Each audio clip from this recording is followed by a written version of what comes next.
bass I caught. Sweet bass, dude. So we've got an assortment of guitars and a really nice head and Foot cabinet. I almost had it. This is all here thanks to Cameron from Guitar Czar. Hello. He approached us with some guitars that he thought were okay to destroy. So don't get mad at us, get mad at Cameron. It's his fault. It's my fault. It's fine. So we came up with an idea of trying to figure out if you can play a guitar with the Waterjet. You can set it up and see if we can actually strum it and produce guitar-like sounds using water. And then maybe you could program it to like play a song, you think, Dan? I don't know about that. Maybe we can have Cameron up here on the fingerboard while the Waterjet's strumming it. I don't know. I still have my fingers, I'm cool. I'm down. We'll see. First step, let's just see if we can produce some sound. Okay, we're at low. Test one.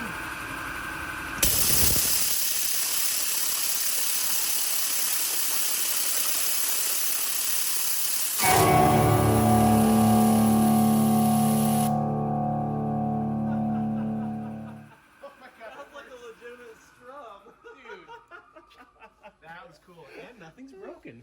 Yeah, there's a nick in it. That's just a protective cover. Up behind the Oh, up behind there? Yeah. Oh, well, it works. I'm stoked. Now we have a program set up, so there's only like 10,000ths of an inch in between each of those lines.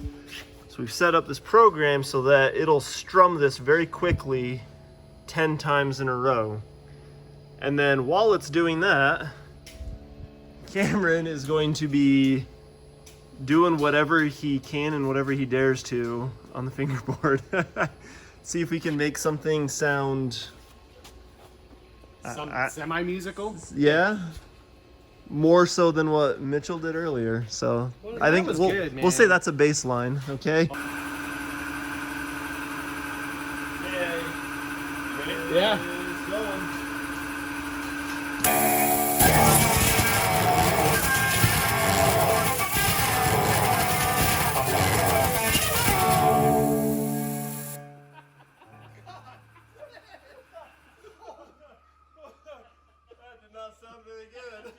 Moment of truth, does it still work like a guitar? I think it does.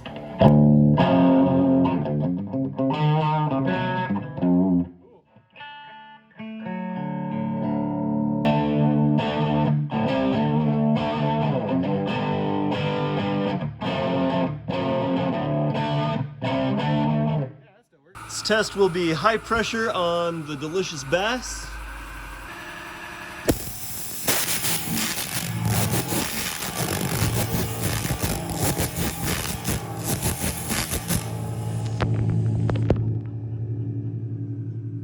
Okay, so I think when you're playing a guitar with the Waterjet, you need to keep it on low pressure because that did not work as well. Or you'll cut your guitar. Or you'll cut your guitar up, and I think the Waterjet was just a lot louder too, so it was harder to hear the noise it was making. But Can we try one with abrasive, Dan? okay, we'll run that same program with abrasive. See, I bet you this one breaks on the first one. That one will. I don't think any of them will last more than maybe 3 passes.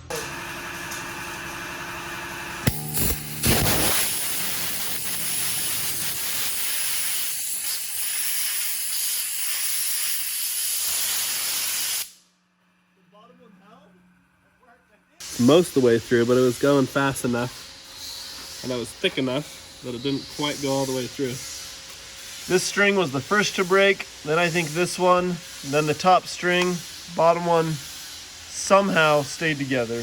The one that Dan predicted would break on the first pass. Well, it's the thinnest one, and it survived. I don't get that.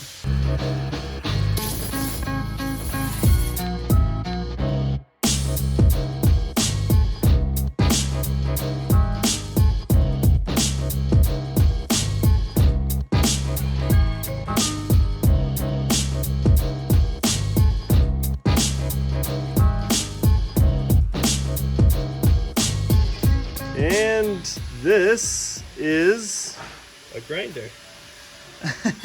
it's all you need to make a guitar. Block of wood, some copper, and some strings. Tell me I'm wrong. That's about right. This is interesting to me. This is the truss rod, so this allows you to put forward bow in the neck or make it back bow to counteract the tension of the strings. So it's pulling that way. We missed that, so that's all still, Pretty close. for the most part, intact. Looks like most manufacturers use tape or some kind of glue to stop it from rattling inside the neck, but there's your adjustment point. Oh, this is awesome. Okay, check this out. So as you loosen this, it pulls the neck backwards, I think, as you tighten it. As you tighten it, it forces it backwards. But you can see it compress on this little piece of brass right here. I don't know if that's coming through. You can kind of see it start to bow right here. Yeah, I can see it. It's got more bow right there. Relax it again. Yeah, I can see it raised up. It's slight, but That's all you need. that's enough to do whatever that does on a guitar. Not entirely sure on a bass. On an average electric guitar, there's probably about 117 pounds of pressure pulling the guitar like this. So Just in the strings just alone. on the strings. Yeah, so what that truss rod does is as you tighten it, it forces the neck back this way to counteract the pressure of the strings. Meaning that the strings are a little lower and easier to play. Gotcha.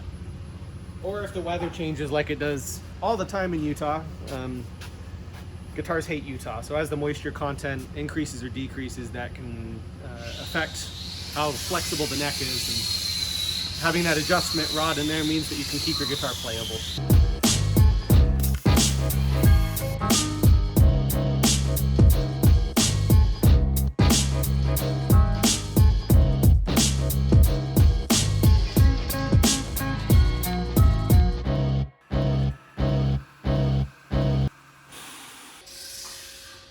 And that is pretty much everything you need to know about guitars. And Czars. And Czars. Huge shout out and thanks again to Cameron and Guitar Czar for providing us with these victims. And Guitar Czar is a small independently owned local guitar shop here in Utah, Salt Lake City. If you guys are in the area, feel free to check them out. And you can probably even go and see this in their shop. Oh yeah. Yeah. And this. And the that. gigantic Marshall, the other piece Yeah, over there. please buy those. Yes, do that. I would.